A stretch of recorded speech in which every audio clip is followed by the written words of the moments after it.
Dear Papa Dudut, isang mapagpalang araw sa inyong lahat sa Barangay LS. Ako nga pala si Harold, 31 years old at gusto ko lang magsumbong sa inyo sa nangyari sa relasyon ko. May nakarelasyon ako na mas matanda sa akin ng 5 taon, siya si Leia. Matagal ko ng crush si Leia bago ko pa siya ligawan. Naging magkakilala kami dahil sa dating pinagtatrabahuhan namin. Gusto ko na siyang ligawan, unang beses ko pa lamang siyang nakilala. Ang saya kasi niyang kasama, maganda rin siya at kalog talaga. Sa tuwing kasama ko siya ay pakiramdam ko ay safe ako. Kakaiba siya sa lahat ng mga babaeng natipuhan ko noon, Papa Dudut. At kahit sabihing merong mas maganda sa kanya pero iba ang hatak niya. Marami nga ring nagkagusto sa kanya sa dating pinagtatrabahuhan namin. Hindi siya nababakante, yon ang problema ko. Kaya hindi ako makasingit na maligawan siya. Hindi siya nawawala ng karelasyon. Oras na malaman ng mga lalaking kakilala niya na single na siya ay biglang hahaba ang pila. Madalas ako ang huling nakakaalam na single siya kahit kami pa yung mas close sa isa't isa. Kaya madalas ako yung napag-iiwanan. Saka natatakot din akong ligawan siya dahil baka i-reject niya ako. Lalo't 5 taon ang tanda niya sa akin. Gayunpaman kapag tadhana na ang gumawa ng paraan para mapansin ka ng taong gusto mo, wala na silang laban kahit sino pa ang iharap mo. Sa wakas nung natapos na ang relasyon niya, ako naman ang unang nakaalam na single siya. Niligawan ko siya at pinagbigyan niya ako. Maswerte pa nga dahil inaya niya akong mag-live-in dahil wala na rin siyang kasama sa apartment niya. Pumayag ako, Papa Dudut. Pagkakataon ko na yon para ipakita sa kanya na ako ang karapat-dapat para sa kanya.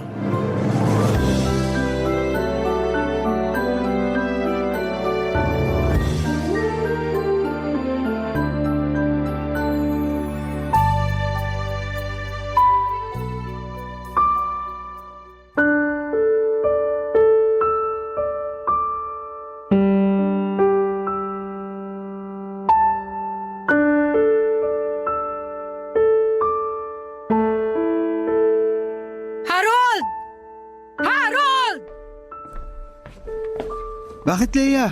Ano yun? Kanina pa kita hinahanap.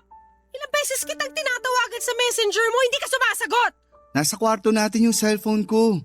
Iniwan ko ron kasi binababad ko yung mga damit mo para mabilis ko na lang malaban mamaya pagkatapos kong mamalengke. Dapat kasi kahapon mo pa binabad yung damit ko eh. Ayan! Nagmamadali ka na naman sa mga gawaing bahay ngayon. Sorry na po. Kahapon kasi nilinisan ko yung kwarto natin. Isa pa yan.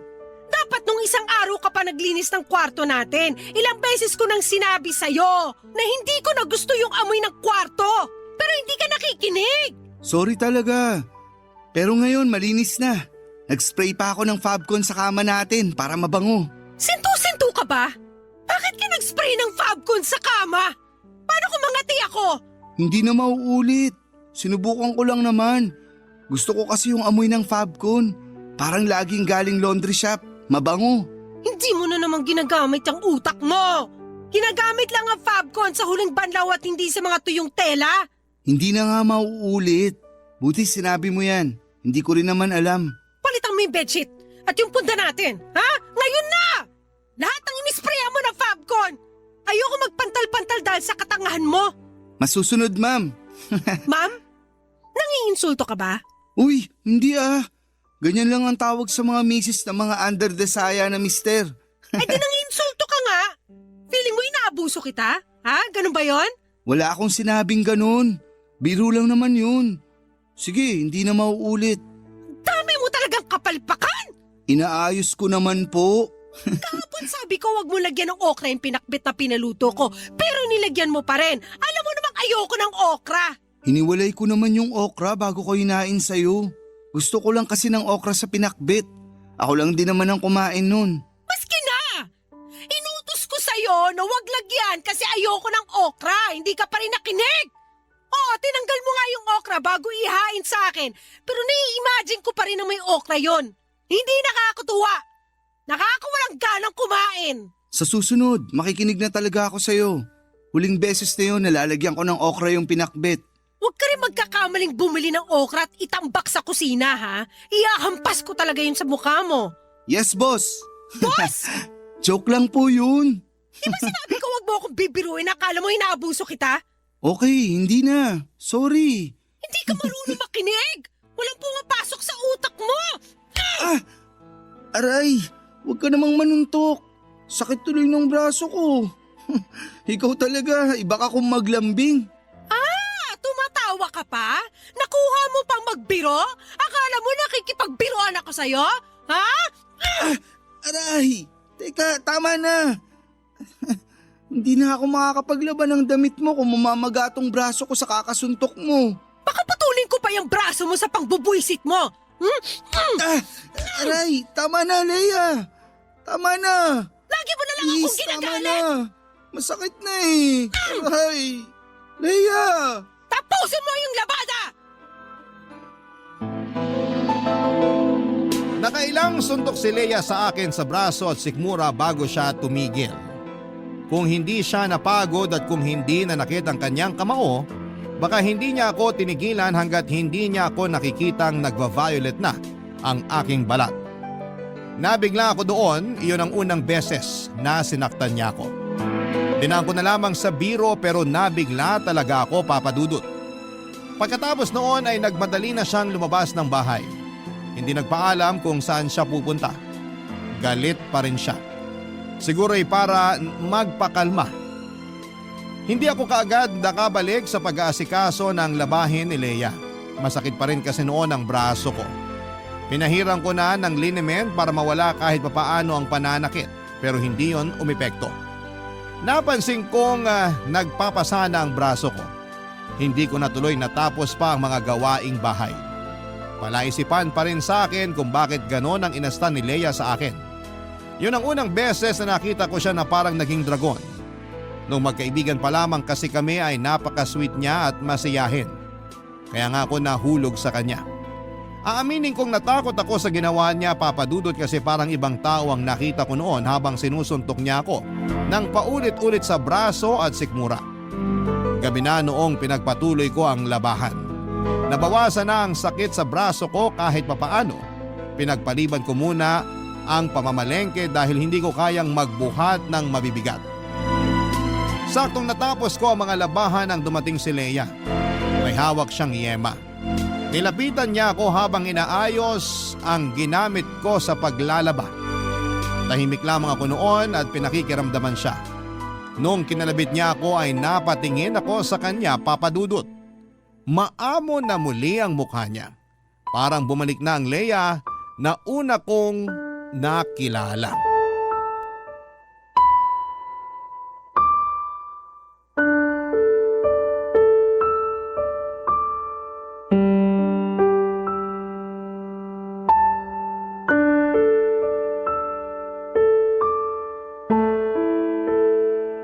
Kumain ka na ba? Hindi pa. Ikaw, Hindi pa rin. saan ka ba nagpunta kanina? Diyan lang sa tabi-tabi. Nagpawala ng galit. Sorry kung ginalit kita. Sorry din kung nasaktan kita. Pwede bang magbiro? Bakit? Gusto mo bang kumain ng pinakbet bukas? Ha? Kasi kulay talong na tong braso ko. Isaog na lang natin. Paborito mo ang talong, di ba? Huwag ka na magbiro ng ganyan.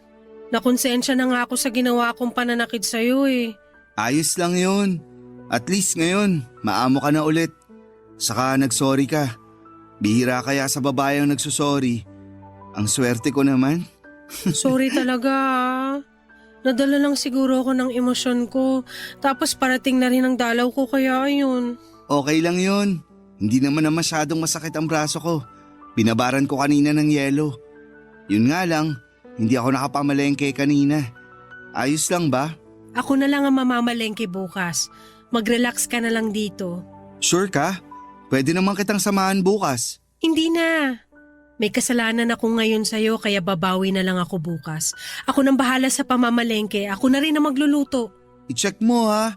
Baka aksidente kang makabili ng okra sa palengke. Naku, ayaw na kitang makitang magalit. Joke lang yun. Huwag ka magalit. Natroma ka na ata sa akin? Ni hindi mo na magawa magbiro? Kasi naman, kakatapos lang nung pananakit mo sa akin kanina. Pero bukas, okay na ako. Hindi na mauulit yung pananakit ko sa'yo, promise. Last na yun. Natuto na ako. Alam ko naman na nabigla ka lang talaga. Marami rin naman kasi akong kapalpakan na ginawa eh. Kaya gets kita. Kahit na. Mali pa rin ang manakit. Nakuha ko kasi to sa mga magulang ko eh. Hindi ko alam yan ah. Ano bang nangyari dati? Laging nagbubugbugan sina mama at papa noon. Nakikita namin magkakapatid yun. Tapos kapag mainit ang ulo ni mama kay papa, sa amin niya binubunton. Binubugbog kayo ng nanay nyo? Oo. Kaya nga tinakas kami ng lola ko sa kanya para iuwi sa probinsya. Nadyaryo pa nga kami dati. Kaya naman pala, ang hirap ng pinagdaanan mo. Kaya siguro yung mga karelasyon ko dati, nanawa sa kakabugbog ko sa kanila. Kaya nila ako iniwan. Teka, binugbog mo rin mga ex mo? Kasi galit ako sa kanila. Kahit sa mga konting pagkakamali nila, nawawalan ako ng pasensya. Ang bilis uminit ng ulo ko. Ang bilis lang manakit ng kamay ko. Hindi ko rin alam yan. Pero sana, huli na tong pangbubugbog na ginawa mo sa akin ha. Kasi hindi to tama. Alam ko. Kaya nga nagsusorry ako ngayon. Aware na ako sa pagkakamali ko sa mga dating karelasyon ko. Hindi ko na yun uulitin sa'yo. Maswerte ako kung ganun nga. At maswerte ka dahil may peace offering ako sa'yo ngayon. Anong peace offering naman yan? Yema! Paborito ko to. Ito kasi madalas ang binibigay ni mama sa amin pag nagsusorry siya. Pagkatapos niya kaming bugbugin. Nilagay ni Leia ang yema sa palad ko at saka ako niyakap.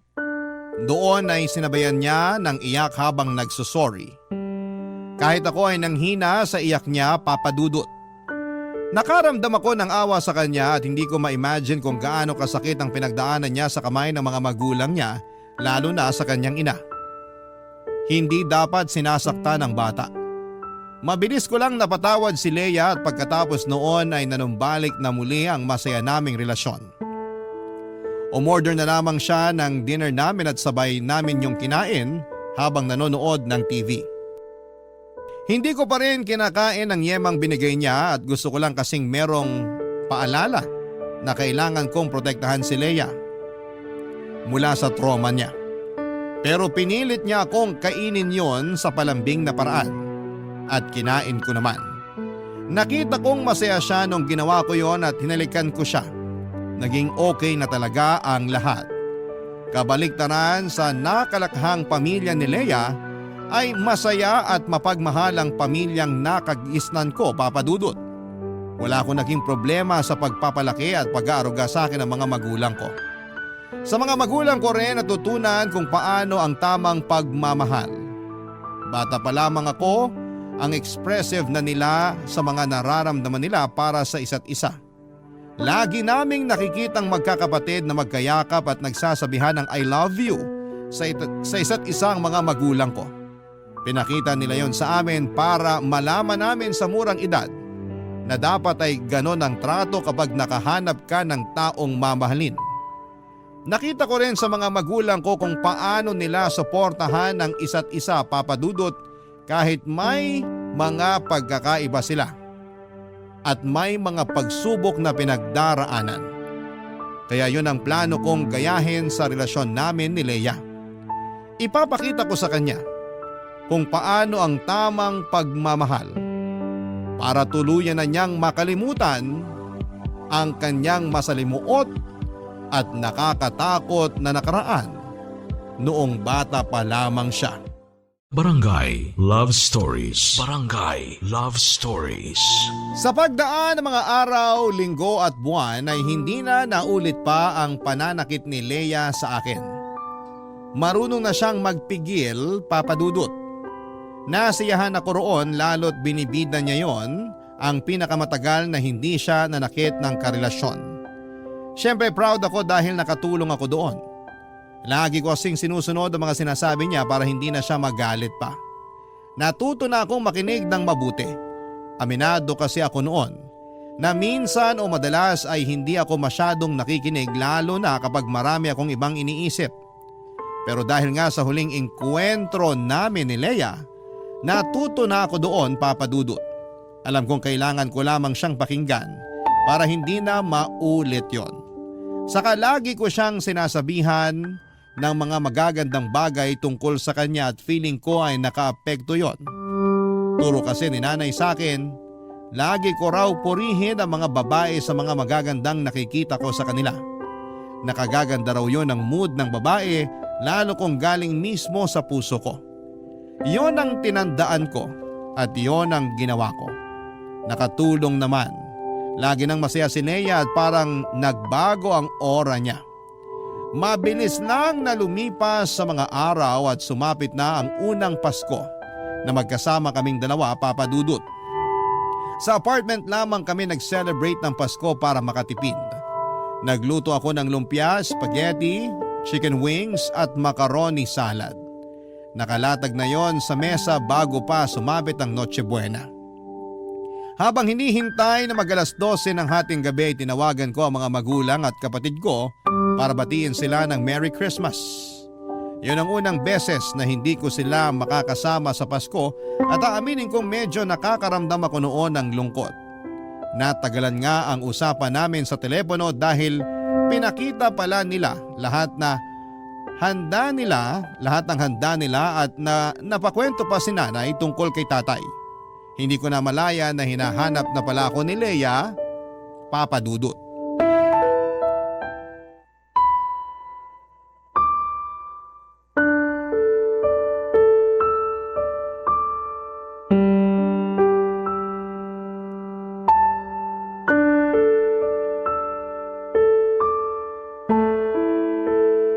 Hoy Harold! Kanina pa kita tinatawag ah. Saan ka ba nagpunta? Kanina pa kita tinatawagan pero hindi ka makontak. Lumabas kasi ako. Pasensya na kung di ko nasagot mga tawag mo. Tinatawagan ko kasi si nanay. Eh bakit hindi na lang dito sa loob ng bahay ka tumawag? Kanina pa kita hinahanap. Ang bagal kasi ng wifi natin. Ginamit ko na lang yung data ko. Sa labas malakas yung sagap ng internet. Kaya doon ko tinawagan si nanay. Ayun nga eh. Ipapaayos ko sana sa'yo tong wifi natin kasi hindi ako makakonect. Paano ako makakapag-post nito sa Facebook? May problema ata talaga sa internet ngayon. Nag-message na ako pero sabi, may inaayos daw. Kaya baka mamayang madaling araw pa matatapos yung service maintenance nila. Nakakabanas naman oh. Kung kailan naman Pasko. Makikonek ka na lang sa data ko. Marami pa naman to. Hayaan mo na. Sure ka? Sabihin mo lang sa akin kapag kailangan mo na. Sino na naman ba yung tumatawag sa'yo sa messenger? Si ate. Teka, sagutin ko lang. Subukan mong lumabas ulit, tatamaan ka sa akin. Ha? Ilang oras mo nang kausap ang pamilya mo?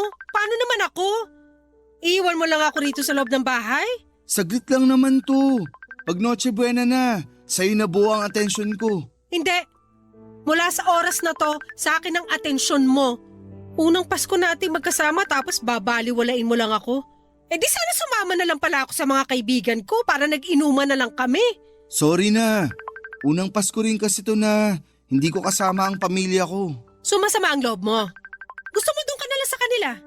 Marami ka pa namang data, di ba? Mag-book ka na ng masasakyan at umuwi ka na lang doon.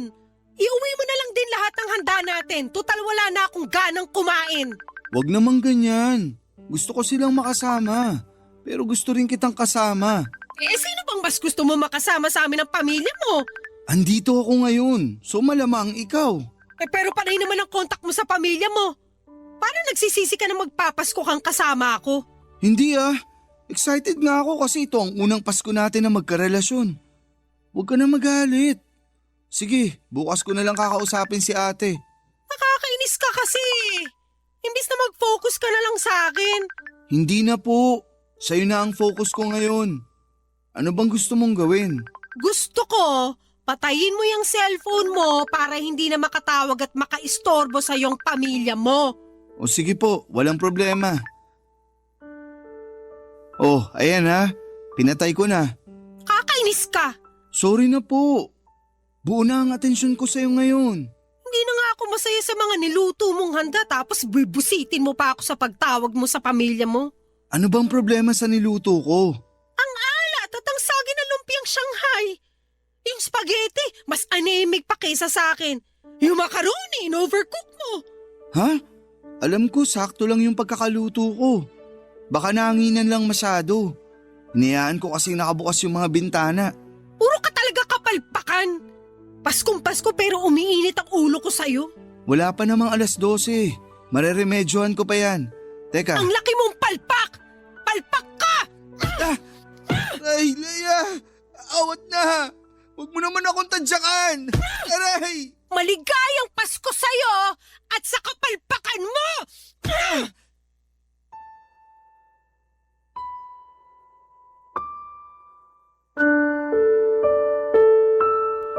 Tinadyakan sa hita, sinuntok sa muka at sikmura.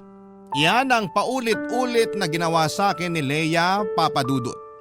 Sinabunutan din niya ako at sinubukang ihampas ang ulo ko sa mesa, kung saan ay nakalatag ang mga handa namin. Buti na lamang at nakapalag ako. Pero sa ibang mga ginawa niya ay hindi na ako nakalaban pa. Ayoko rin namang lumaban dahil ayoko siyang masaktan. Hinayaan ko na lamang siya dahil alam ko mapapagod din siyang saktan ako, Papadudut. Noong hiningal at nasaktan na ang mga kamay niya ay doon na niya ako tinigilan. Nagkulong siya sa kwarto at doon nagwala na sinabayan pa ng pag-iyak. Napasili pa ang mga kapitbahay namin dahil sa mga narinig. Hiyang-hiya ako pero wala akong ibang magawa. Nakailang beses akong kumatok sa kwarto para pagbuksan niya ako. Pero hindi niya ginawa yon. Lumagpas na ang 12:00 pero ayaw pa rin niyang lumabas. Nasa labas lamang ako ng kwarto at hinihintay na pagbuksan niya ako. Hindi ko na alam kung aling parte ng katawan ko ang sumasakit dahil halos nagsabay-sabay na yon. Sinabayan pa ng pagkalam ng sikmura dahil sa gutom. 3:00 na ng madaling araw nang lumabas si Leia sa kwarto at kinumusta ko siya, Papadudut. Niyakap niya ako at nag-sorry. Inaya ko na siyang kumain at tumango lamang siya. Nagutom siya at naparami ang kain niya habang ako ay nakatingin lamang sa kanya at nakakaramdam na ng takot. Nang mapansin niyang nakatitig ako sa kanya ay may kinuha siya sa kanyang bulsa. Isang yema. Inabot niya sa akin at tulad ng dati simbolo yon ang pagsusori niya sa akin. Hindi pa man ako okay noon pero ngumiti ako at tinanggap ang yema na inabot niya. Doon na siya ngumiti at magana na ulit na kumain. Hindi ako halos makakain noon dahil iniinda ko ang sakit ng pangbubugbog niya sa akin. Nagkaroon ng mga pasa at latay sa buong katawan ko. At pagkatapos ng Pasko, pagbalik ko sa trabaho ay napansin ng katrabaho ko at dati kong kaklase sa college na si Julie ang mga bakas ng pananakit ni Leia sa akin, Papadudut.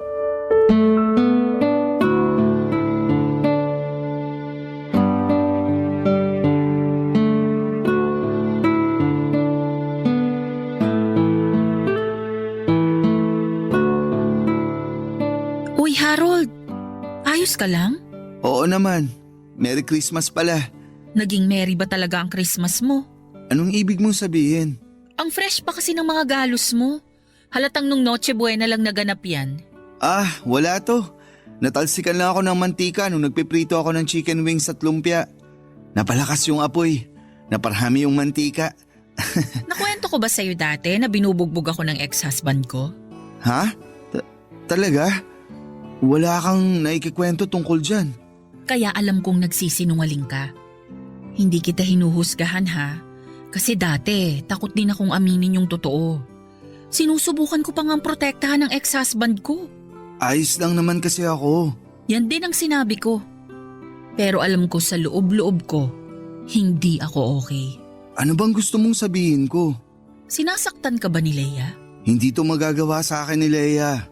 Gusto mo talagang isipin ko na mantika ang nanakit sa'yo? Nagkapasa ka dahil natalsikan ka ng mantika? Nahulog lang din ako sa hagdan.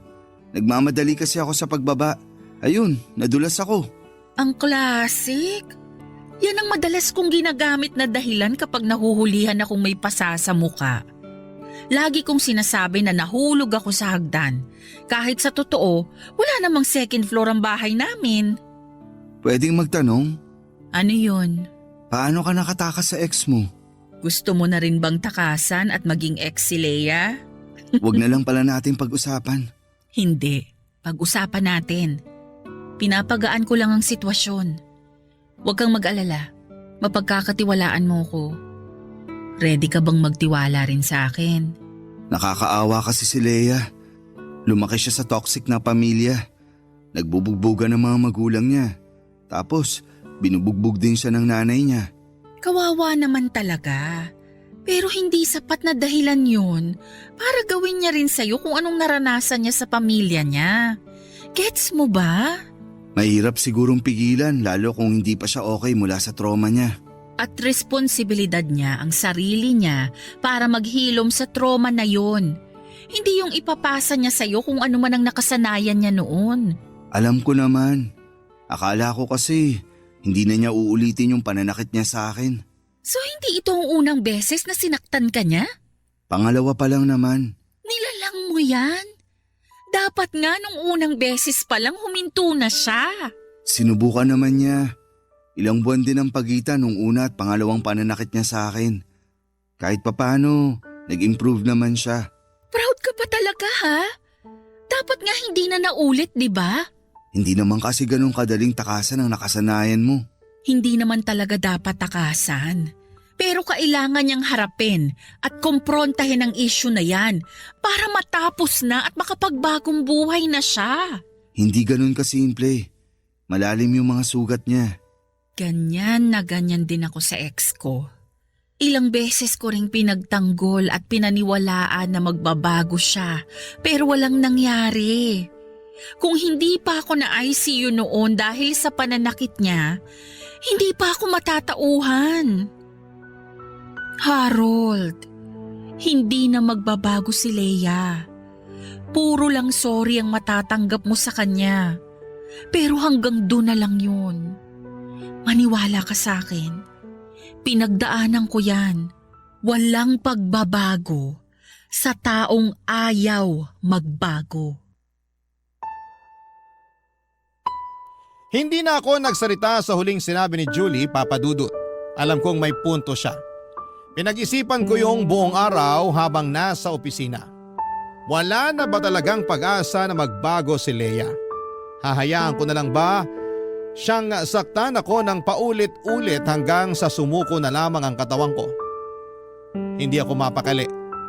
Lagi na lang akong natatakot, pati ang pag-uwi sa apartment namin ay kinakabahan ako. Hindi ako makagalaw ng maayos kapag kasama ko si Leia. Pakiramdam ko anumang oras na may mapansin siyang mali ay aambahan na agad niya ako. Hindi na ako komportable sa piling niya. Pero mahal ko siya. Lalo akong nanghihina sa tuwing iningitian niya ako at nilalambing. Parang nakakalimutan ko bigla lahat ng pananakit niya sa akin. Ganong kalakas ang karisma niya na kaya niya akong mabawi sa tuwing nakagagawa siya ng mali. Halos ayoko nang umuwi noon ng apartment, Papa Dudut. Kapag nagme-message siya sa akin ay parang ayoko nang basahin yon. Alam kong nakakahalata na siya sa unti-unting paglayo ko. Hindi lang siya umiimik dahil ayaw niyang mabuksang muli ang topic tungkol sa ginawa niyang pananakit sa akin noong dumaan ang Pasko. Sinubukan naman niyang bumawi at naging mabait siya sa akin at dinoble pa ang lambing at pag-aasikaso niya. Hindi siya nagpakita ng galit sa akin o kahit kaunting inis. Kaya muli na naman akong tumiklop sa kanya, Papa Dudut. Nahuli na naman niya ang kahinaan ko. Kaya lang ang tanong na tumatakbo sa isip ko, hanggang kailan kami magiging masaya bago ang susunod na pananakit niya? Barangay Love Stories. Barangay Love Stories. Nagpaalam ako kay Leia na uuwi muna ako sa amin dahil nagkasakit si nanay. Masama ang loob niya pero pumayag siya. Alam kasi niyang may kasalanan pa siya sa akin at hindi siya pwedeng umangal dahil baka lalo lang lumayo ang loob ko sa kanya. Nagtanong lamang siya sa akin kung kailan ako uuwi at sinabi ko sa kanya na hindi ko pa alam. Dagdag ko pa ay basta kapag naging stable na ang pakiramdam ni nanay, uuwi rin ako. Nagtanong siya kung pwede ko raw ba siyang isama na lamang sa bahay ni nanay, pero mabilis akong tumanggi. Na-offend ko siya dahil parang ayoko siyang kasama. Pero hindi naman kasi namin magawang mapag-usapan ang nangyaring pananakit niya sa akin. Kaya hindi ko magawang sabihin sa kanya na paraan ko lamang din yon para makahinga sa relasyon namin. Gusto ko lang munang lumayo sa kanya kahit na ilang araw lang. Paglipas ng mga araw ay nag-a-update pa rin ako sa kanya kahit umuwi muna ako sa bahay ni nanay. Para hindi naman siya malungkot at mapraning. Baka hindi rin kasi lalo lang siyang magalit sa akin. Naging pasensyosa naman siya sa akin kahit ang tipid ko na mag-chat sa kanya papadudot. Nagpapakiramdaman talaga kaming dalawa at makalipas ang isang linggo ay gumaling na si nanay at umuwi na rin ako sa apartment namin ni Leia. Aminado naman akong na-miss ko rin siya kaya naisip kong umuwi na. Sinalubong niya ako ng isang mahigpit na yakap at binusog ako sa halik sa mukha ko. Gumaan kahit papaano ang pakiramdam ko. Nakapagluto na rin siya at pinagsaluhan namin yon. Marami siyang nakwento sa akin na nangyari sa kanya habang wala ako. Mukha siyang masaya. Masaya na rin ako pero hindi pa rin matanggal sa isipan ko na anumang oras ay pwede na naman siyang sumabog at mangbugbog, papadudot.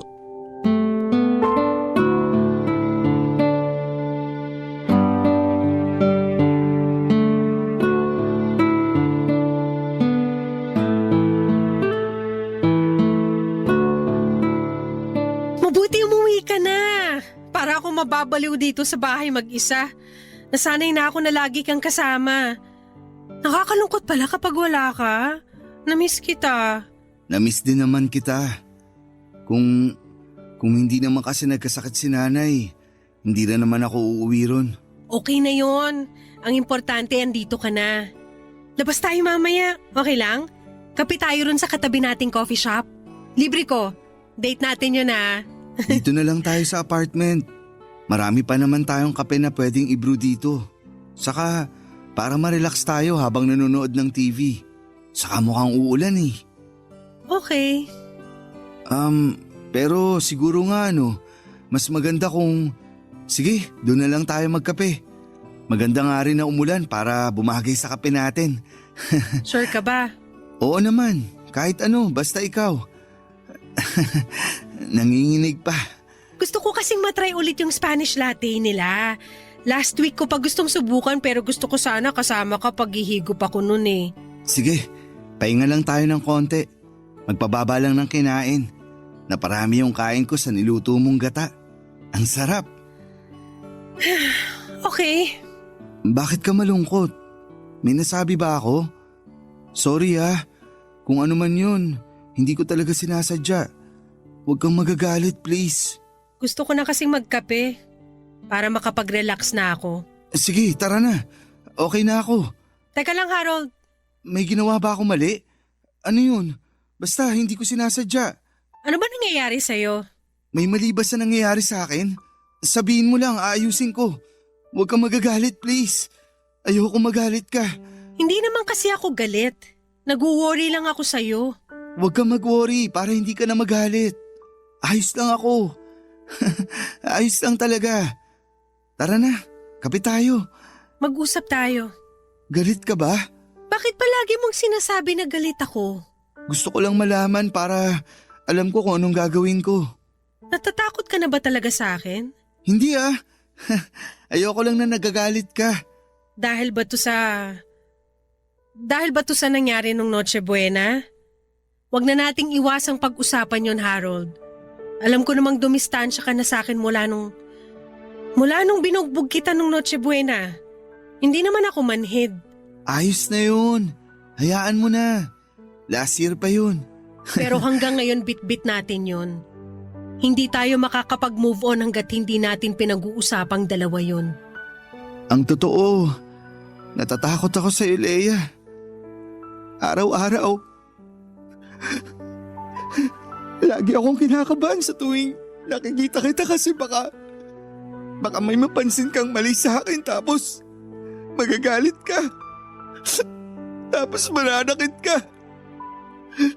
Hindi ko na kasi kaya yun. Nakakatakot.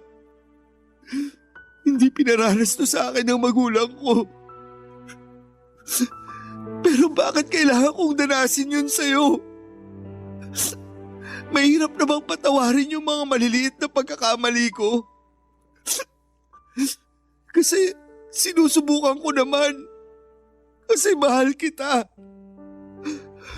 Pero minsan, ginagawa ko na lang lahat ng gusto mo kasi natatakot ako sa'yo. Di ba mali yun? Mali na ginagawa mo lang yung isang bagay kasi natatakot ka. Di ba dapat ginagawa mo yun kasi masaya ka? Sa unang pagkakataon ay hinayaan kong umagos ang sakit. Nagsumbong ako kay Leia sa sama ng loob ko sa kanya. Hinayaan kong umiyak ako na hindi ko naman nakasanayang gawin noon. Hindi ko siya matignan sa mga mata at nakaharang din ang mga braso ko sa mukha ko para mailagan ko kung sakali mang mapikon siya sa mga sinasabi ko. Pero hindi ko na pala kailangan ang mga braso ko para depensahan ang sarili ko dahil hindi naman ako sinaktan ni Leia. Pag-angat ko ng tingin sa kanya ay sinabayan niya ako ng iyak. Naramdaman ko ang awa niya para sa akin. Sinubukan niya akong yakapin pero umilag ang katawan ko dahil inaasahan marahil ng katawan ko na sasaktan niya ako. Sinusubukan lamang akong protektahan ang katawan ko. Doon na umiyak ng malakas si Leia. Sinaktan naman niya ang sarili niya. Sinampal niya ang mukha niya. Sinabunutan ang buhok niya at pinigilan ko siya at doon ay bigla siyang nanghina at niyakap ako. Yumakap ako pabalik para maramdaman niyang ligtas siya sa mga braso ko. Nung humupa na ang emosyon namin ay doon na kami nakapag-usap ng kalmado. Sinabi niya sa akin na gusto na niyang magbago at sana'y matulungan ko siya. Natatakot na rin daw siya sa mga posible pa niyang magawa dala ng trauma niya. Kaya naman minabuti naming dalhin siya sa isang psychiatrist para maipagamot ang kinakaharap niya. May anger issues si Leia at marami pang lumabas na ibang mga mental health issues niya. May mga nireseta na sa kanyang mga gamot na inumin at masipag naman niyang sinunod lahat ng sinabi ng doktor sa kanya. Sinikap talagang ayusin ni Leia ang mga issues niya sa sarili at mga issue niya sa nakaraan niya. Natuwa ako. Lalo't nakita kong hindi na siya palaging galit at hindi na rin nananakit.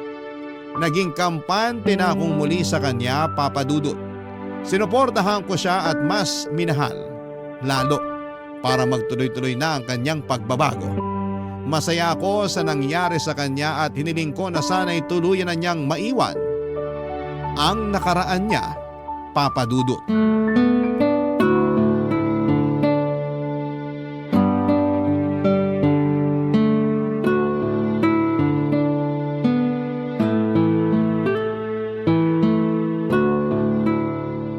Napagod ako sa paglalakad natin kanina. Ginutom ako bigla. Ako rin. Feeling ko kaya nating umubos ng 2 rice cooker. Laman ng rice cooker o mismong rice cooker ang kakainin natin? Isama mo na yung cord ng rice cooker. Kaya ko yun ngatain. Teka, magsasayang na ako. Umupo ka muna. Mamili ka na ng mapapanood natin. Okay lang ba sa'yo na initin ko na lang yung natirang ulam kagabi? Oo, ayos lang. Bago mapanis. Para di masayang.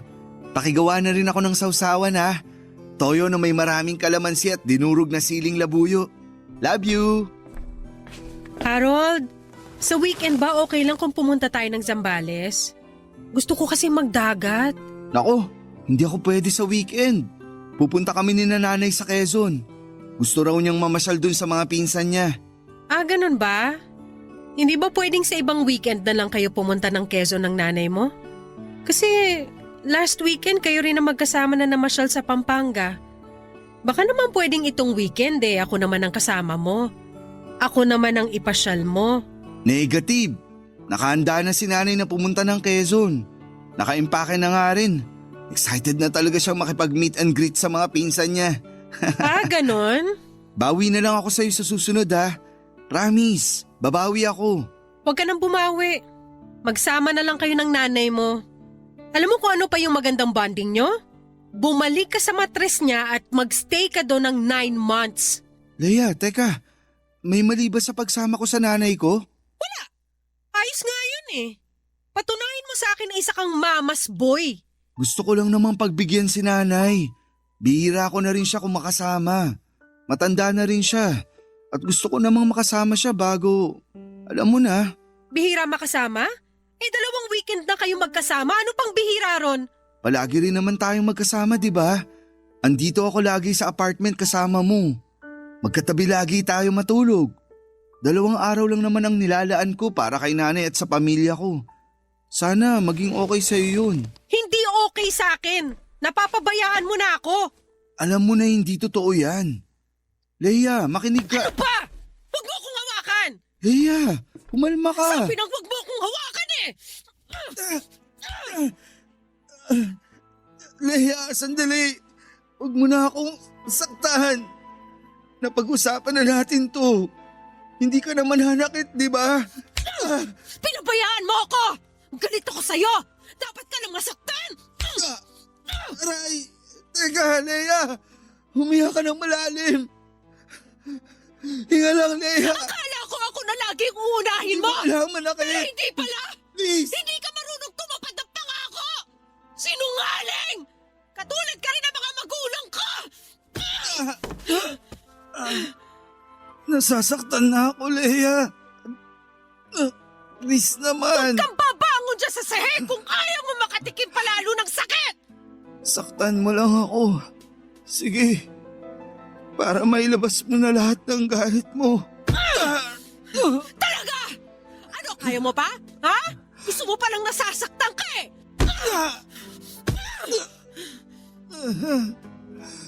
Tumigil ka lang kapag ayaw mo na. Hindi kita titigilan!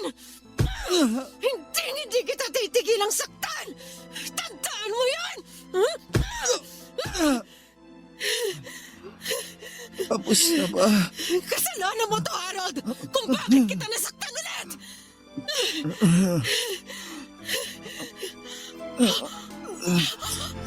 Sorry!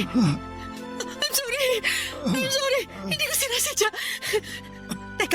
Teka, kukunin ko yung yema sa ref, ha? Tsaka lang sa sahig! Huwag kang babangon! Kakain ka ng yema! Sandali!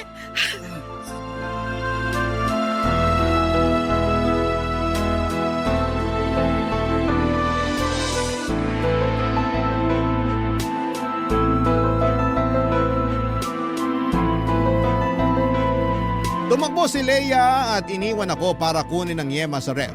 At tulad ng dati, iyon ang paraan niya para mag-sorry sa akin. Habang nasa kusina si Leia ay sinikap kong makatayo. Nilakad ko ng paika-ika ang daan papunta sa pintuan. Lumabas ako ng bahay at tinayaan kong nakabukas ang pintuan at saktong may dumaang taxi at agad ko yung pinara. Nagpahatid ako kina nanay at nabahala ang taxi driver sa akin dahil dumudugo ang ilong at labi ko. Nanlalabo na rin ang paningin ko dahil namumula na ang mga mata ko dahil sa paulit-ulit na pagsuntok ni Leia sa akin. Nagsabi ang taxi driver na ihahatid na lamang niya ako sa ospital pero pinigilan ko siya. Gusto ko na lamang makauwi kina nanay. Habang nasa biyahe ay napaiyak na lamang ako. Hindi dahil sa sakit ng pangbubugbog ni Leia sa akin, kundi dahil sa kasalanan ko mula sa kanya. Nakatakas na ako, Papa Dudut, tulad ng pagtakas ni Julie sa kanyang dating asawa. Totoo pala ang sinabi niya. Hindi na magbabago ang mga katulad ni Leia. Maswerte akong nakayanan ko pang maglakad paalis sa apartment namin ni Leia. Hindi kagaya ni Julie na hindi na nakalakad paalis sa bahay nila ng dating asawa niya at tanging ambulansya na lamang ang nagtakbo sa kanya papunta sa ospital. Pagkarating ko sa bahay, sinalubong ako ni nanay. Panay ang iyak niya sa nadatnan sa akin. Hindi siya nagtanong pero niyakap niya ako at sinabing hindi na siya papayag na mangyari ulit sa akin yon. Nakauwi na ako. Nakauwi na ako mula sa mga taong totoong nagmamahal sa akin. Sa ngayon naman, Papa Dudut, ay naghilom na ang mga pasa ko sa katawan pero patuloy pa rin akong naghihilom mula sa trauma na inabot ko mula kay Leia. Lagi po akong binabangungot sa tuwing napapanaginipan ko kung paano akong saktan ni Leia noon. Aaminin kong nakaapekto ng malala ang ginawa ni Leia sa akin, sa aking pag-iisip at hirap akong makabangon dahil doon hanggang ngayon. Hindi rin nakatulong na patuloy siyang lumalapit sa akin para humingi ng tsansa para magkabalikan kami. Lagi siyang may dalang yema para humingi ng sorry. Hindi ko yon tinanggap. Katulad ng hindi ko pagtanggap sa mga ginawa niya sa akin noon. Aaminin kong hindi ko pa siya napatawad pero aaminin kong may pagmamahal pa rin ako para sa kanya. Isang bagay lang ang alam kong kailangan kong tanggapin at aminin. Hindi na ako babalik sa kanya at hindi ko nahahayaang maulit pa ang dati. Hanggang dito na lamang po ang kwento tungkol sa bahaging ito ng buhay ko at sana ay nakapagbigay ako sa inyo ng aral kung sakali mang may mga kabarangay na parehas ko ang pinagdadaanan. Isang mahigpit na yakap sa inyong lahat na dumaan sa mapang-abusong relasyon. Hindi kayo nag-iisa. Huwag kayong matakot, mananalo rin tayo at makakawala. Maraming salamat muli sa lahat ng mga bumubuo ng Barangay Love Stories. Ang inyong kabarangay forever, Harold. Dear Papa Dudut, ako nga pala si Socorro, 45 years old, habang fresh pa sa utak ko. Ang mga nangyari sa buhay ko ay gusto ko lang sana itong ikwento sa inyo. Sana maintindihan ninyo ako. Nakipag-live-in ako sa kaedad kong si Willie. Kakasimula pa lang ng relasyon namin at wala pang isang buwan ay nagsama na kaming dalawa. Bit-bit ko sa bahay ni Willie ang 18 anyos kong anak na dalaga na si Jovi. Maswerte akong pumayag si Willie na isama ang anak ko. Hindi lahat ng lalaki gustong magbit-bit ng hindi niya bagahe. Una pa lang na binanggit ko si Jovi kay Willie ay hindi na ako nagkaroon ng problema para mapalapit ang loob ng anak ko sa kanya. Tinanggap niya si Jovi na para bang sarili niyang anak. Single si Willie noong nakilala ko at wala siyang naging asawa pero nagkaroon siya, Papa Dudut, ng mga karelasyon na mas bata sa kanya. Hindi niya nakasundo ang mga yon dahil marahil ng agwat sa edad. Kaya naman minabuti niyang doon na lamang sa kaedad niya sumubok. Ako ang nagkataon na napadpad sa kanyang daan habang naghahanap ng kaparehas. Maswerte akong masasabi, Papa Dudut, na napadaan siya sa landas ko. Dahil noong time na yon ay hindi ko na alam ang ginagawa ko sa buhay. Ang dati kong asawa at tatay ni Jovi ay hiniwalayan ko noong time na sinalba ko ni Willie. Kaibigan ko pa lamang si Willie noon at nasasabihan ko siya ng problema ko sa dati kong asawa. Kay Willie ako madalas umiiyak na para bang siya ang matalik kong kaibigan. Siguro ay doon ako na fall sa kanya, Papa Dudut. Ganon din siya sa akin. Doon na rin nagwakas ang pagmamahal at pasensya ko sa dati kong asawa. Dahil kay Willie ay nagkaroon ako ng lakas ng loob para iwanan ang mapang-abuso kong asawa. Inalala ko noong simula si Juvie dahil baka ayaw niyang magkahiwalay kami ng tatay niya. Pero nagulat ako nang ang anak ko na mismo ang nagtulak sa akin para umalis na kami sa poder ng kanyang ama.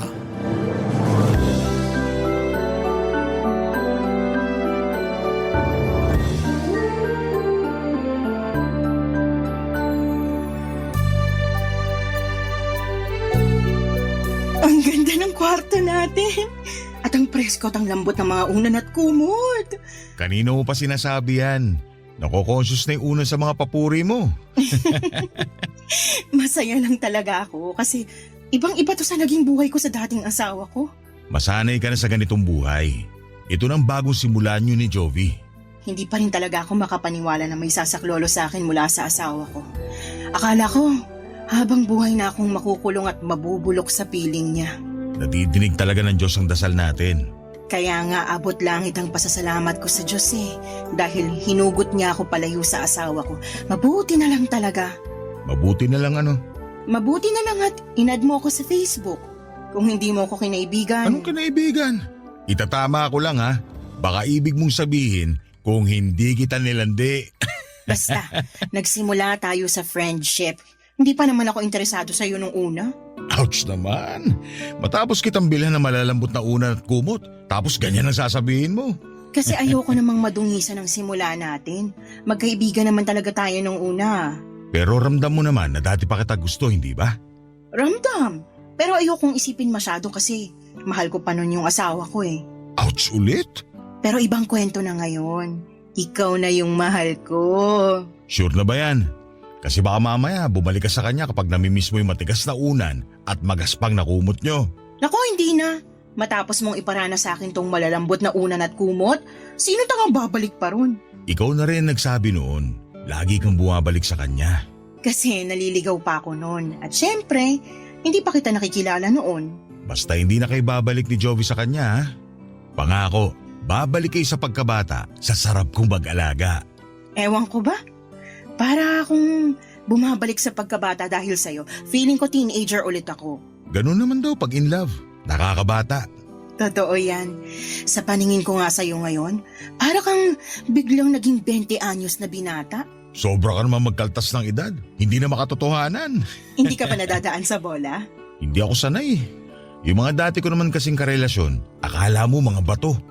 Walang nakikitang maganda sa akin. Ni thank you, hindi ako nakakatanggap sa kanila. Parehas tayo. Ganyan din ako sa dati kong asawa Ni minsan hindi niya ako sinabihan na maganda ako. Ako na lang ang magsasabi sa niyan, araw-araw. Baka sa simula ka lang magandahan sa akin ha. Kapag nasanay ka na sa itsura ko at kapag hindi na ako nakakapag-ayos, ayaw mo na rin banggitin na maganda ako. Mas gusto ko nga hindi ka nakaayos Kasi sa ganung paraan, alam ko na komportable ka na sa akin. Mas gusto ko kapag komportable ka sa akin. Ngayon palang komportable na ako sa'yo kahit hindi mo nasabihin yan. Di ayos. Kahit ako komportable na ako sa'yo. Ganun ata kapag soulmates. Naniniwala kang soulmates tayo? Naniniwala ako na pinagtagpo tayo. Pinagtagpo kami ni Willie sa mga panahong kailangan namin ang isa't isa. Tamang timing. Masaya ako sa timing na yon. Natagalan man bago ako natauhan sa dating asawa ko ay ayos pa rin. At least, marami akong natutunan sa dating relasyon ko, Papa Dudut. Alam kong meron din akong pagkakamali sa dating asawa ko at handa ko na yung baguhin at huwag ulitin sa relasyon namin ni Willie. Gusto ko na talagang makatuluyan at maging huling karelasyon si Willie. Kaya walang gabi na hindi ko pinagdasal na tibayan ng Diyos ang relasyon namin. Huwag sanang hayaan ng Diyos na umulit kami sa mga naging pagkakamali sa dati naming karelasyon. Alagaan sana kami lagi ng Diyos, lalo na kapag may kinakaharap kaming problemang dalawa. Sa simula pa lang ay naging bibo na si Willie sa pagpapakita ng pagmamahal sa aming mag-ina. Pinagsilbihan kami na akala mo ay siya ang madre di pamilya. Lahat ng kailangan namin kahit ultimo mga luho na pwedeng wag na lang iabot ay binibigay pa rin niya. Sinabi niyang siya na lamang daw ang bahalang bumawi sa mga pagkukulang ng dati kong asawa sa aming mag-ina. Kailangan daw naming maramdaman na kamahal kami. Sa ganung paraan ay mas magiging maayos ang pakiramdam namin at maghihilom na ang mga sugat namin. Totoo naman ang sinabi niya, Papa Dudut, dahil sa pagpapakita niya ng atensyon, pagmamahal at respeto sa amin ni Juvie ay napansin kong gumanda kami ng anak ko at mas naging mabuting tao. Parang mga bulaklak na nadiligan ng maayos. Pinapaarawan ng sapat at nilagay sa lilim kapag alanganin ang panahon.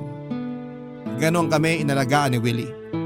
Kaya naman namukadkad ang kagandahan namin ng anak kong si Jovi, Papa Dudut.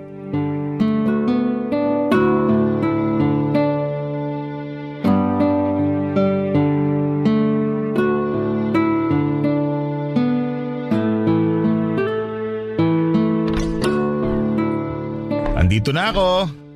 Hello, Tito Willie. Ang aga mo umuwi ah. Di ba sabi mo gagabihin ka? Namiss kita eh. Ayaw mo ba? Naku, sa harapan ko pa talaga naglandian. Tumigil ka riyan, Jovi. Magsaing ka na muna sa kusina para makakain na tayo. Mamaya ka na magsaing, Jovi. Tignan niyo muna itong mga pinamili ko sa inyo. May pasalubong na naman? Thank you talaga, Universe! At natisod ni Mama si Tito Willie. Naka-jackpot! Kakabili mo lang ng mga pasalubong sa amin nung Lunes ah. Meron na naman ulit? Si Mama parang nauumay na sa regalo ni Tito. Samantalang dati nagre-reklamo kay Papa kasi kahit candy hindi mabilhan. Oo nga. Tapos ngayon na binubusog na sa regalo. Ikaw talaga, Socorro, hirap mo ispilingin eh. Pag ikaw binalik ng tadhana sa asawa mo, sige ka. Nakakahiya kasi. Panay ang bili mo ng gamit namin hindi naman namin gaanong kailangan. Uy, wag mo akong idamay dyan, Ma. Ako kailangan ko ng gamit, lalo magpapasok ka na sa school. Tito, wag kang makinig kay Mama ha. Nahihilo lang yan.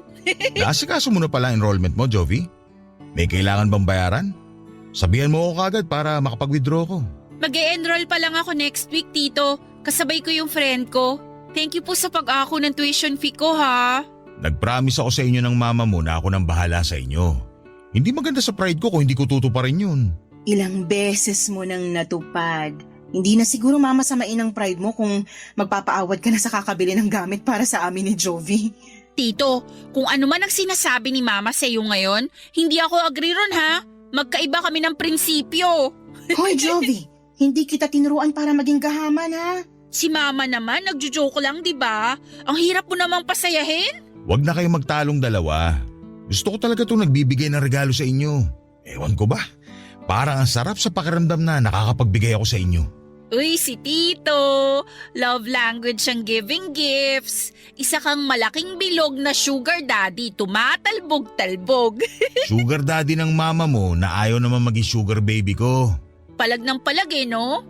Sige, pagtulungan nyo na naman akong dalawa. Kasi naman lagi mo kinukontra ang pagpapakita ko sa inyo ng pagmamahal. Lagi ko namang nakikita yon. Lagi kong nararamdaman. Hindi mo na kailangang bonggahan ng mga regalo. Baka mamaya masanay kami. Eh di masanay lang kayo. Wala naman akong balak itigil to eh. Tito, anong gift ko ngayon? Hindi ko alam kung magugustuhan mo tong pantalon na binili ko. Sabi kasi nung anak ng kumpare ko, uso raw to ngayon eh. O eto, tingnan mo. Uso nga yan! Gusto ko talaga to! Suot to ng K-pop idols ko! Thank you, Tito! Ako, anong pasalubong mo sa akin? Uy, kala ko ba ayaw mo ng regalo, Ma? Kung nabili na ng tito mo, bakit pa ako tatanggi, di ba? Plastic. Lagi ka nagre-reklamo na puro butas na ang mga duster mo. Kaya binilang kita ng 6 na duster. Makapalang tela at presko isuot. O ito. Ganito yung duster ko nung dalaga ko. Ito yun! Ay, thank you, Willie. Alam mo talaga ang kahinaan ko. Naku, samantalang kanina panay pang tanggi. Bibigay din naman pala. Alam mo naman ang nanay mo, medyo pakipot. Medyo pakipot ba, Tito? Parang sagad nga yung pagiging pakipot niyan eh. Nahirapan na nga ako sa kanya nung ligawan ko tong nanay mo. Tapos ngayong nakuha ko na siya, gusto pa rin akong pahirapan. Dalagang Pilipina eh. Ay! Sige, pagtulungan nyo na naman akong dalawa. Joke lang, Ma. Love you.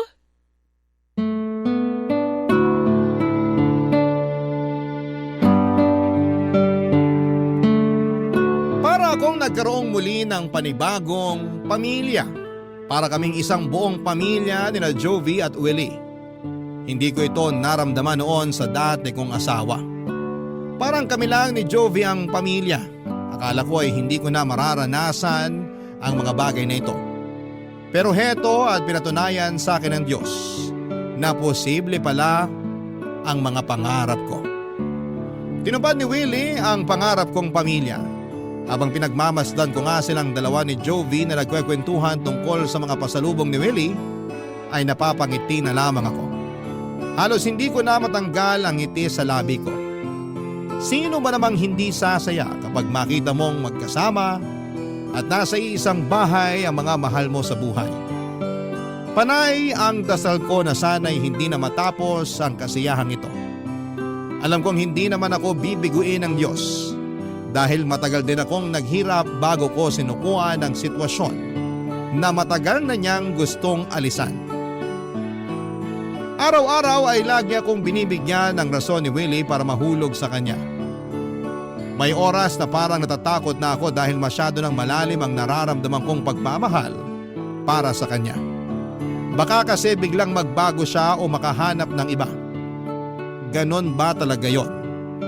Kapag galing ka sa maling tao at napunta sa tama ay lagi kang matatakot sa tuwing makakaramdam ka ng saya. Kasi ganoon minsan papadudot ang nararamdaman ko. Sinasabi ko ang worries ko kay Willie at lagi niya lamang akong niyayakap at hinahalikan. Patuloy niyang pinaparamdam sa akin na hindi ko na kailangang mamuhay sa nakaraan dahil kasama ko na siya sa kasalukuyan. At sa kasalukuyan ay payapa na ang lahat kasama siya. Naniwala ako sa kanya, Papa Dudut. Nagtiwala ako sa kanya ng sobra. Barangay Love Stories. Barangay Love Stories. Sa mga unang buwan ng pagsasama namin ni Willie ay nasanay na ako sa mga binibigay niyang regalo. Lagi siyang nagpapalit ng mga gamit sa bahay kahit na hindi naman sira. Basta makita niyang may bago at mas magandang gamit online ay bumibili kaagad siya. Napagsabihan ko na siya noon na maghinay-hinay sa pagbili lalo na kung hindi naman nagagamit sa araw-araw pero mapilit siya.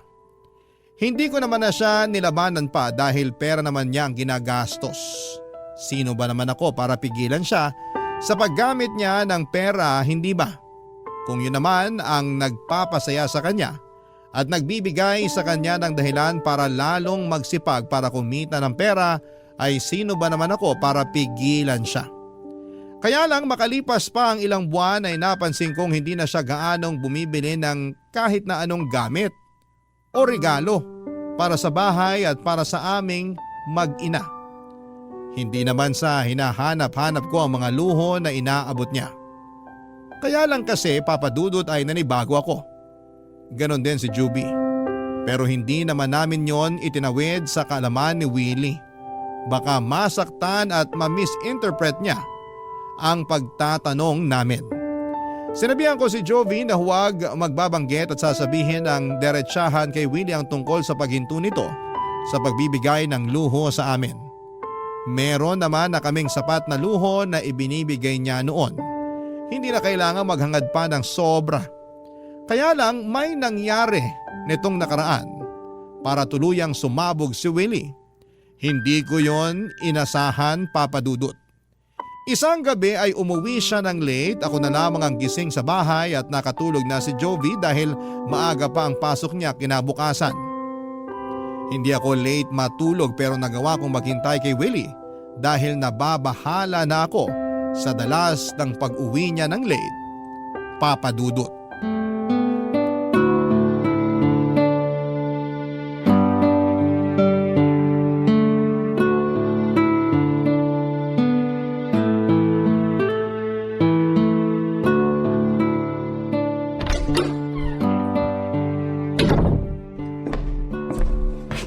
Socorro, bakit gising ka pa? Hindi ako makatulog. Si Jovi nasaan? Kanina pa tulog. Sana sinabayan mo na lang ang anak mo na matulog. Hindi nga ako makatulog kaya hinintay na lang kita. Sa susunod, wag mo na akong hintayin. Mag-a-update na lang ako kapag gagabihin ako ng uwi. Sige, kumain ka na ba? Hindi pa nga eh. Anong ulam? Nagluto ako ng pusit. Ubusin mo na yon. Maraming pa bang kanin? Yung sinain ko hanggang bukas na lang ng umaga. Pero may bigas pa. Yun nga rin sana yung sasabihin ko sa'yo. Huling takal na yung bigas na isinain ko kanina. Ang bilis naman nating makaubos ng bigas. Pareho pa naman kayong mahinang kumain ng kanin ni Jovi. Sakto lang ang pagkakaubos ng bigas. Natipid ko pa nga. Halos 3 buwan na kaya yung huling bili mo ng bigas. Bumili ka muna siguro sa tindahan ng per kilo. Ayaw mo ba ng isang sako na lang ulit? Mas makakamura tayo nun. Per kilo muna. Yung 3 araw muna siguro ang bilin mo. Yung pinakamura na rin. Hindi naman ako maselan sa bigas. Sige. Papapain ko na lang yung pusit. Hindi na ako magkakanin. Para umabot hanggang tanghalian yung natitirang kanin. Ay hindi, kumain ka ng kanin. Ikaw tong mahilig sa kanin eh. Hindi naman nag-aalmusal madalas si Jovi. Ako naman, sapat na yung kape. Sa'yo na lahat ng natitirang kanin. Mas kailangan mo yun kaysa sa amin. Ikaw pa naman tong laging nasa labas para rumakit. Salamat, Socorro. May mga frozen food pa ba tayo? Hotdog na lang tapos kalahating plastic ng tosino. Gusto mo bang ipagprito kita bukas para sa almusal mo? Hindi na. Tipirin mo na lang yan para may pagkain sa ibang araw. Mga dilata natin, kamusta naman? Ayos naman sila sa cabinet. Close na sila sa isa't isa, hindi na sila namamahay. Pansamantala, dilata muna ang ulam natin. Lalo na kapag wala naman ako. Haluan mo na lang ng repolyo o kahit na anong gulay para magmukha namang desente. Nakakapanibago naman. Ang alin? Naaalala ko lang dati ayaw mong bumili ng delata. Sabi mo hindi magandang kainin eh. Kaya lagi kang nagpapaluto sa akin ng mga fresh na karne at isda. Tapos madalas gusto mo magpa-deliver na lang tayo ng pagkain. Napilit lang kitang bumili ng delata para kung sakaling magkaroon ng emergency meron tayong mabubuksan.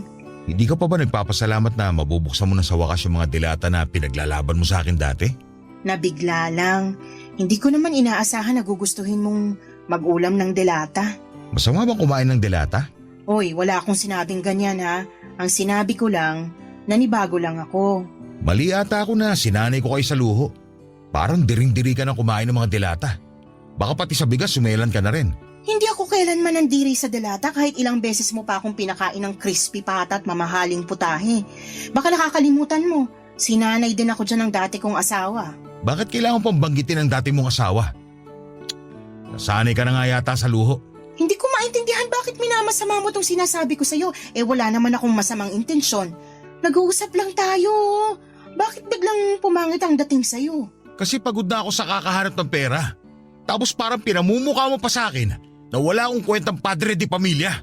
Di keso dilata at mumurahing bigas na ang kaya ko ibigay sa inyo mag-ina. Ganun ba yon ha? Ganun ba yon? Di na ba uso magpasalamat at magpakita ng utang na loob? Naligaw na ako sa usapan. Ni minsan hindi ko naisip yung mga sinasabi mo. Ikaw lang ang nakakaramdam niyan. Huwag mo na ako ipaganda na makakain niya yun. Alis mo na ako. Saan ka naman pupunta? Alanganin ang oras. Maghahanap ng karinderya. Huwag mo na ako hintayin. Matulog ka na. Nagulat talaga ako sa inasal ni Willie sa akin, Papa Dudut. Padawog niyang sinarado ang pintuan at nakatayo lamang ako noon at hindi ko alam kung paano tamang magre-react sa mga nangyari. Hanggang sa bigla na lamang nagising si Joby dahil sa pagkagulat sa kalabog ng pintuan. Sinamahan ako ni Joby at kinausap. Hinanap niya si Willie. Sinabi ko sa kanya ang mga nangyari at maski si Joby ay nagulat sa ikinuwento ko sa kanya. Hindi naman kasi yon ugali ni Willie, Papa Dudut. Pero pinaniwalaan ako ng anak ko. Sinamahan pa niya ako para masiguradong ayos na ako. Nabigla kasi talaga ako. Sa inasal ni Willie ay parang may ala-ala sa ex-husband ko ang nag-flashback sa akin. Lalo tuloy kinabahan ang puso ko. Na mainit ang ulo niya at walang pera. Ayoko mag-overthink. Pero may problema nga kaya si Willie sa pera. Sinabi ko ang iniisip kong yon kay Joby, Papa Dudut at tumango lamang ang anak ko. Dati pa naman daw yon napapansin ni Joby kay Willie. Hindi niya lang daw magawang sabihin sa kanya lalo't inuunahan ko na siya na huwag punahin ang pagbabawas ni Willie ng pagbibigay ng regalo sa aming mag-ina. Nasabi ko na rin ang tungkol sa dilata at sa bigas. Doon na nga mas lalong nakumpirma na mukhang problemado sa pera si Willie. Pero bakit hindi siya naging honest at sabihin sa amin ang katotohanan? Handa namang kaming makinig. Lalo na ako. Wala akong alam sa mga pinagkukuhanan niya ng pera at hindi ko ugaling magtanong sa tao tungkol sa trabaho nila. Parang hindi yon komportable para sa akin. Kaya hindi ko alam kung paano ko maitatawid ang tulong at suporta para kay Willie, gayong hindi ko naman alam ang eksakto na pinagkukuhanan niya ng pera. Isang araw ay mas lalong lumala ang lahat. Maagang umuwi si Willie sa bahay, balisa at tulad ng dati ay iritable din, Papa Dudut.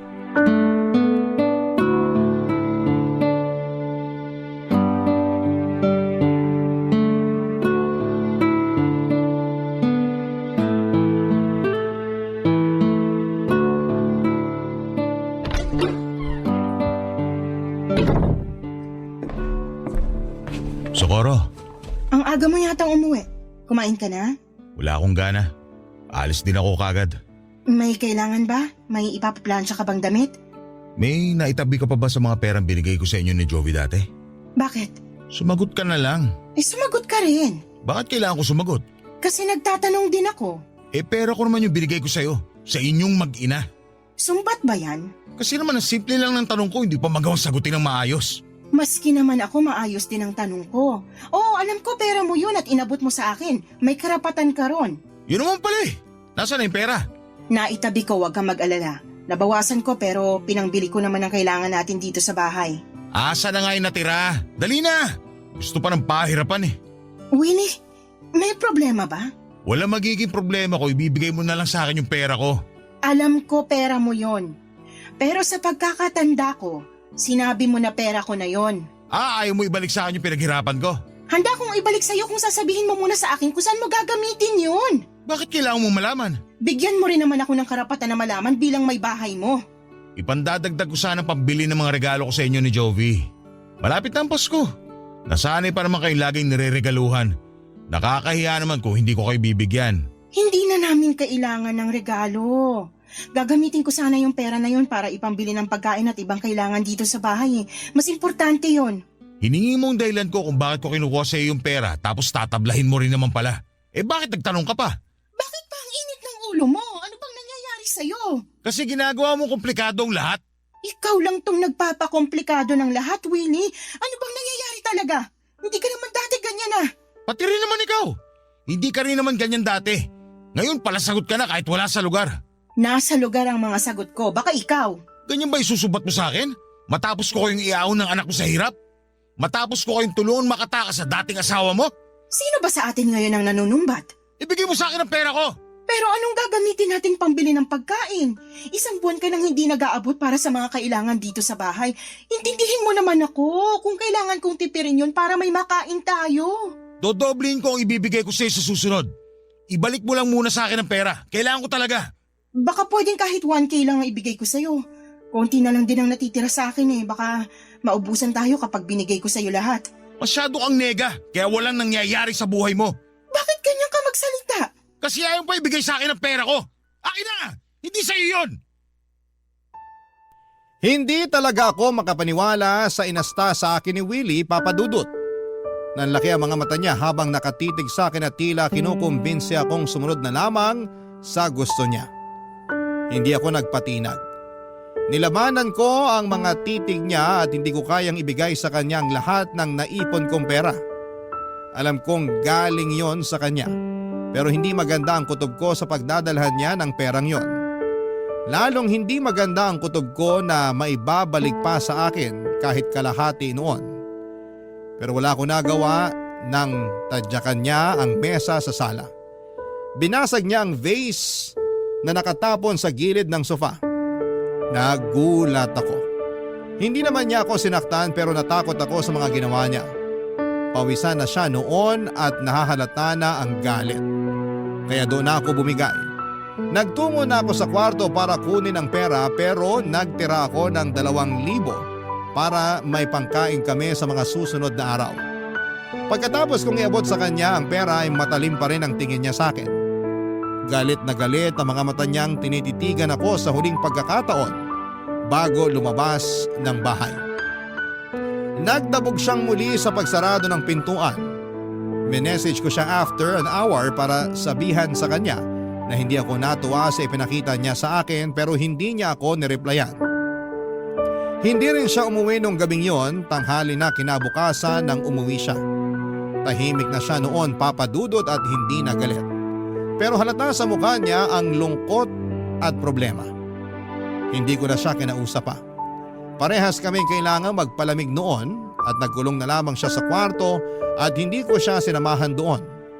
Noong kakain na ay pinatawag ko na lamang siya kay Jovi. Tahimik naming pinagsaluhan ng sardinas na hinaluan ng maraming tubig at repolyo. Hindi pa rin niya ako inimik at hindi rin niya inabot ang perang pinangakong ibabalik niya sa akin. Hindi ko naman na yon inaasahan pang ibabalik niya. Nakakasama lang ng loob na hindi siya, Papa Dudut, marunong tumupad sa mga pangako niya. Barangay Love Stories. Barangay Love Stories. Hindi na nga binalik sa akin ni Willie ang perang kinuha niya. Oo sige, siya ang nagbigay noon pero kahit papaano ay may karapatan ako roon dahil binigay niya sa akin yon para ipangbili ko raw ng mga gusto kong gamit. Hindi ko nga lang ginawa yon dahil mas gusto kong ilagay yon sa ipon ko. Hindi ko naman siya magawang singilin dahil nakakahiya. Ang dami na niyang ginawa para sa amin. Parang ang kapal naman ata ng mukha ko para bawiin pa yon. Meron pa rin naman akong natitirang pera pero yon ay yung ipon ko nung hindi pa kami nagsasama ni Willie. Naipon ko yon sa dati kong trabaho. Walang nakakaalam sa ipon ko na yon dahil bala kong gamitin noon ang perang yon para makatakas kami ni Juvie at umuwi sa probinsya namin. Kaya lang ay nakilala ko nga itong si Willie. Nagbago lahat ng plano. Naitago ko na lang tuloy ang ipon na yon, Papa Dudut. Pinilit ako ni Willie na umalis na sa trabaho ko noon at ayoko pa sana dahil gusto kong meron akong sariling pera. Pero nakiusap siya na umalis na ako para full-time akong mag-asikaso sa kanya at sa bahay. Kinumbinsi rin niya ako na hindi ko naman na raw kailangang magtrabaho dahil siya na ang bahala sa lahat ng gastusin. Hindi raw ako gagastos kahit na isang sachet ng mumurahing shampoo. Naniwala ako. Nakumbinsi ako. Yon ang isang malaking pagkakamali ko dahil wala pang isang taon ay nagbago na ang lahat. Ultimo, pagbili ng isang sachet ng mumurahing shampoo ay hindi na magawang ibigay sa akin ni Willie. Lagi niya akong iniiwasang makausap tuwing nasa bahay siya. Ni tumingin sa akin ay hindi rin niya magawa. Ang masakit pa, bihira na rin siya kung umuwi ng bahay. Wala rin akong alam sa mga ganap sa buhay niya sa labas, Papa Dudut.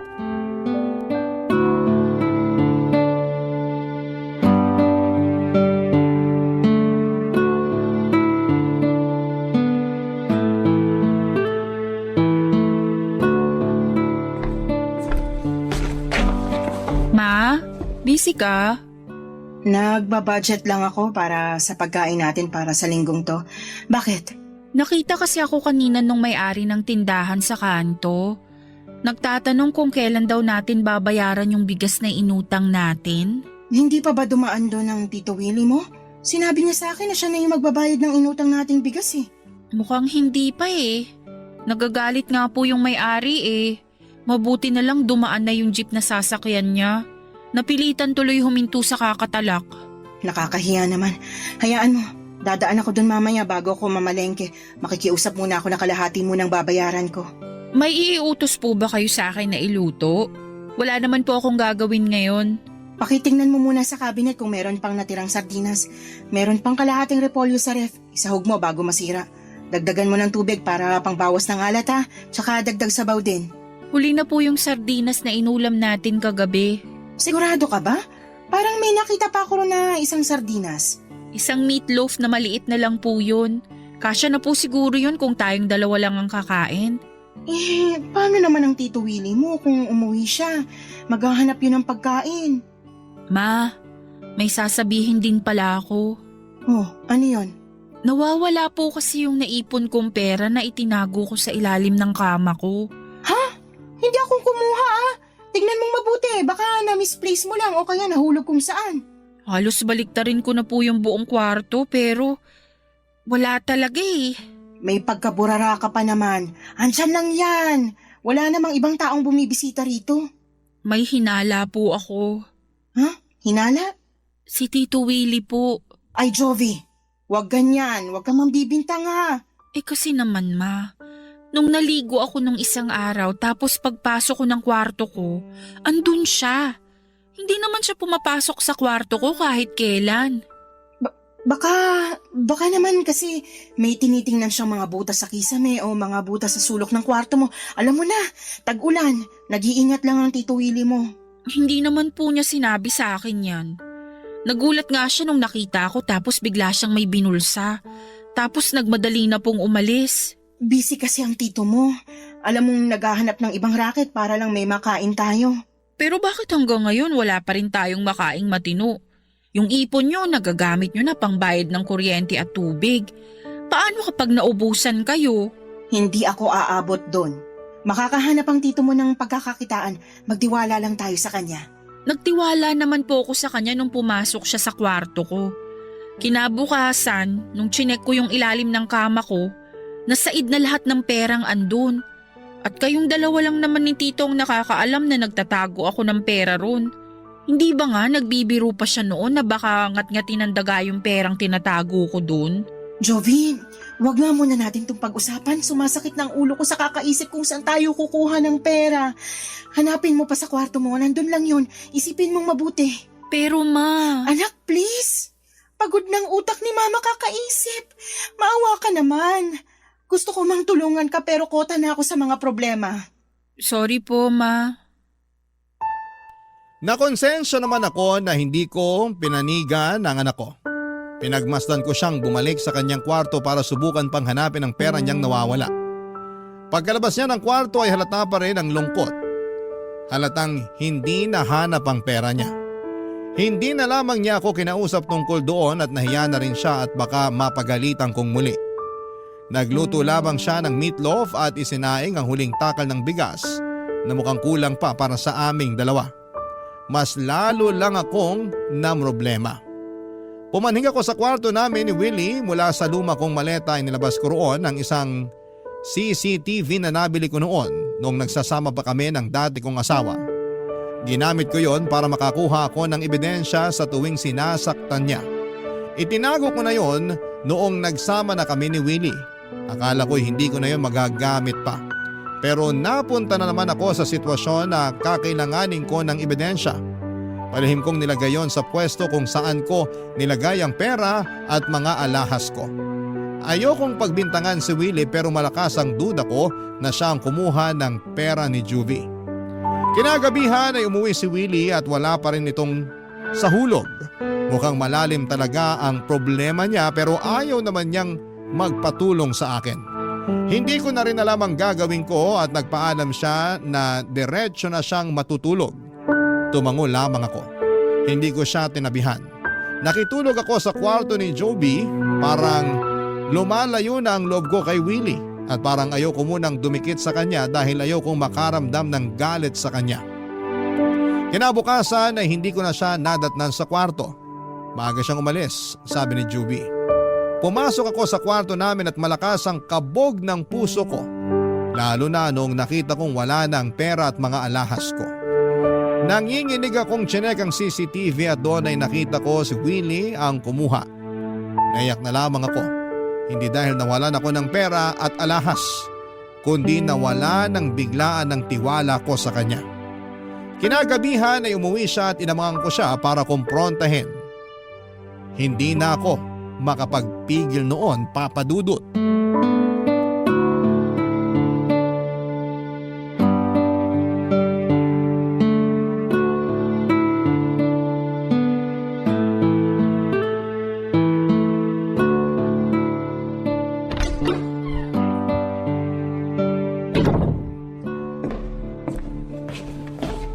Bakit gising ka pa?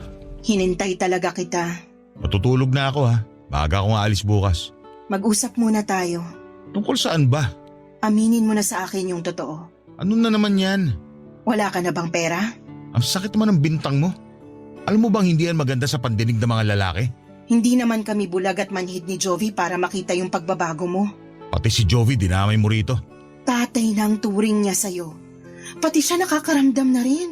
Nag-aalala lang siya sa'yo. Wala kayong dapat ipag-alala. Ayos lang ako. Hindi yun ang nakikita ko. Hindi ka na nakakapag-abot para sa mga gastusin dito sa bahay. Lagi ka pang wala. Nagagalit na yung tindahan sa kanto dahil hindi tayo makabayad ng mga inuutang natin doon, Winnie. Sabihin mo na lang yung totoo para alam ko kung saan ako lulugar. Wala akong dapat sabihin sa'yo. Maayos naman ang lahat. Praning ka lang dahil hindi na kita nabibigyan ng luho katulad ng dati. Aba, matuto rin tayo magtipid. Mga mayayaman nga hindi bigay todo sa luho nila. Tayo pa kaya? Hindi na problema sa akin kung hindi mo ako mapagbigyan sa luho ko.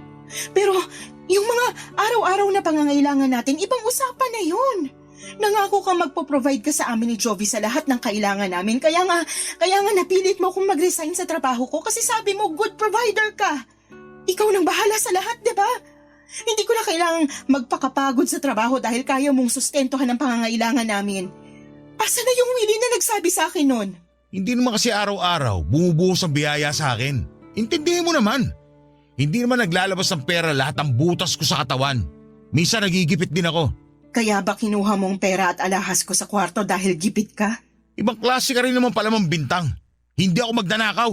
Hindi ako nang bibintang. Naglagay ako ng CCTV sa pwesto kung saan ko nilagay yung pera at alahas ko. Pwede ko ipakita sa'yo ngayon para hindi mo naman isipin na nang bibintang lang ako. Alam mo kasi… Hindi mo ako maiintindihan. Bakit mo yun nagawa, Willie? Bakit hindi mo na lang ako kausapin? Makikinig naman ako eh. Hindi mo maiintindihan. Hindi. Sabihin mo sa akin kung ano bang nangyayari. Natalo ako sa sugal. Nagsugal ka? Nanalo naman ako dati sa sabong. Kaya nga lahat ng luho na kailangan nyo mag-ina na ibibigay ko, di ba? Pero alam mong walang pupuntahang maganda yung pagsasabong. Sa una ka lang papatikimin ng panalo pero babawiin din sa dulo. Sabi ko na eh, hindi mo ako maiintindihan. Bakit pa ba ako nag-aksaya ng laway para magpaliwanag? Sorry, nabigla lang ako. Hindi ko naman kasi alam na sa sugal ka pala kumakapit. Doon naman talaga ako kumukuha ng pera kahit bago pa kita makilala. Naipundar ko tong bahay dahil sa sugal. Ewan ko lang kung ano nangyari ngayon.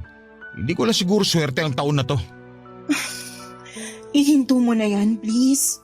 Aahon ka rin kahit hindi na magsugal. Magtutulungan tayo. Matutulungan mo ako? Oo naman, kahit ano. Baka may naitabi ka pang pera dyan. Huling pusta na.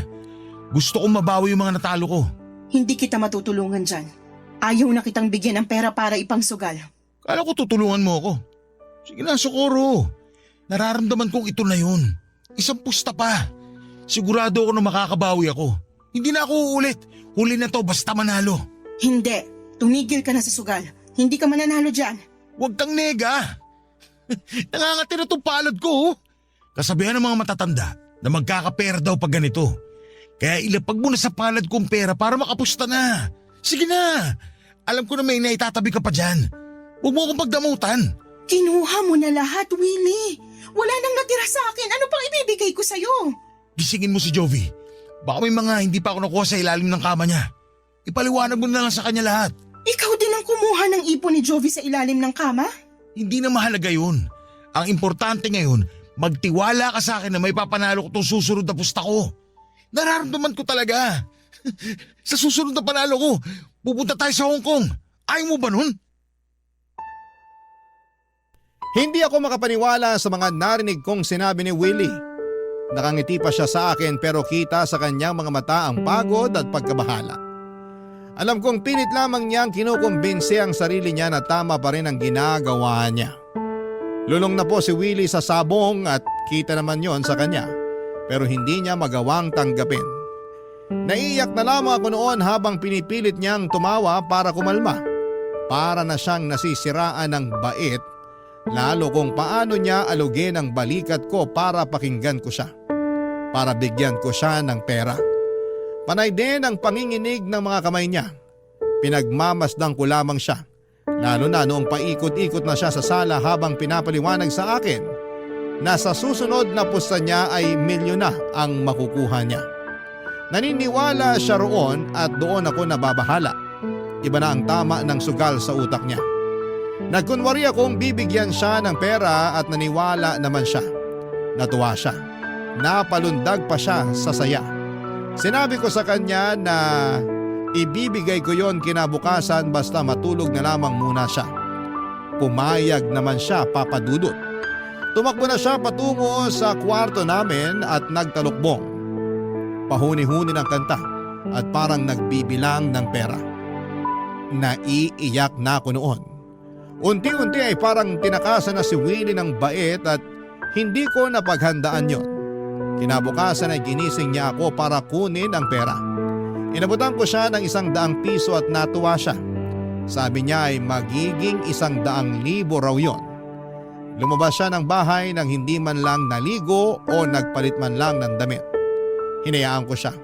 Alam kong delikado pero wala na rin akong lakas para pigilan siya. Mga kabarangay, patuloy pa rin po si Willie sa kanyang pagsusugal. May mga araw na matino siya pero mas madalas na parang nawawala na siya sa sarili niya.